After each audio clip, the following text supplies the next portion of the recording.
വിവാദ ഡൽഹി മദ്യനയ അഴിമതി കേസിൽ മുഖ്യമന്ത്രി അരവിന്ദ് കെജ്രിവാളിനെ ജയിലിൽ അടയ്ക്കാൻ എൻഫോഴ്സ്മെന്റ് ഡയറക്ടറേറ്റ് ചർച്ചയാക്കുക കേസിൽ അറസ്റ്റിലായിരിക്കുന്ന ബി.ആർ.എസ് നേതാവും മുൻ തെലങ്കാന മുഖ്യമന്ത്രി കെ ചന്ദ്രശേഖര റാവുവിന്റെ മകളുമായ കെ കവിതയുടെ മൊഴിയാണ്.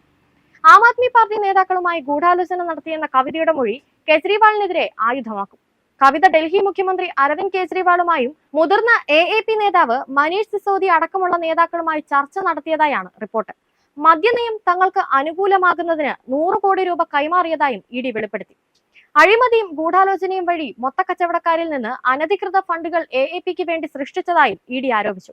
കഴിഞ്ഞ വെള്ളിയാഴ്ചയാണ് കവിതയെ എൻഫോഴ്സ്മെന്റ് ഡയറക്ടറേറ്റ് അറസ്റ്റ് ചെയ്തത്. ഹൈദരാബാദിലുള്ള വസതിയിൽ പരിശോധന നടത്തിയതിന് പിന്നാലെയാണ് അറസ്റ്റ് രേഖപ്പെടുത്തിയത്. 23 വരെ കവിത ഇ.ഡി കസ്റ്റഡിയിൽ തന്നെ തുടരും. കവിത ആം ആദ്മി നേതാക്കൾക്ക് 100 കോടി നൽകിയെന്ന് ഇ.ഡി നേരത്തെ തന്നെ വിശദീകരിച്ചിരുന്നു. ഇന്നത്തെ ചോദ്യം ചെയ്യലിന് ശേഷമാണ് ഇ.ഡി കാര്യം അറിയിച്ചത്. മദ്യനയത്തിന്റെ പ്രയോജനം ലഭിക്കാൻ അരവിന്ദ് കെജ്രിവാളുമായും സിസോദിയയുമായും കവിത ഗൂഢാലോചന നടത്തിയെന്നാണ് ആരോപണം. കെജ്രിവാളിന്റെ ഡൽഹിയിലെ വീട്ടിൽ കവിത എത്തിയിരുന്നു. ഇതിനൊപ്പം ഹോട്ടലുകളിലും പല വിധത്തിലുള്ള ചർച്ച നടന്നെന്നും കേന്ദ്ര ഏജൻസി പറയുന്നു. ഈ മൊഴിയുടെ അടിസ്ഥാനത്തിലാകും കെജ്രിവാളിനെതിരെ കോടതിയിൽ ഇ.ഡി നിലപാട് എടുക്കുക. വസതിയിൽ നടന്ന റെയ്ഡിനും ചോദ്യം ചെയ്യലിനും പിന്നാലെയാണ് കെജ്രിവാളിന്റെ അറസ്റ്റ്.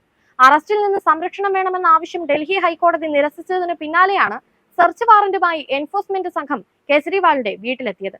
പിന്നെ നാടകീയമായി അറസ്റ്റും ചെയ്തു. ഈ അറസ്റ്റിനെ പ്രതിപക്ഷം അംഗീകരിക്കില്ല. രാജ്യത്തുടനീളം പ്രതിഷേധം സംഘടിപ്പിക്കും.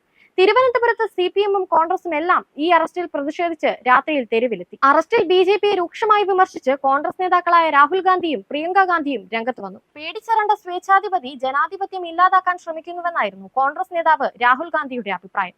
കെജ്രിവാളിന് ഉടൻ കോടതിയിൽ നിന്ന് ജാമ്യം കിട്ടിയാൽ പ്രതിപക്ഷത്തിന് അത് കരുത്താകും. എന്നാൽ മനീഷ് സിസോദിയയെ പോലെ ദീർഘകാലം കെജ്രിവാളിനും ജയിലിൽ കിടക്കേണ്ടി വന്നാൽ AAP വലിയ പ്രതിസന്ധിയിലുമാകും.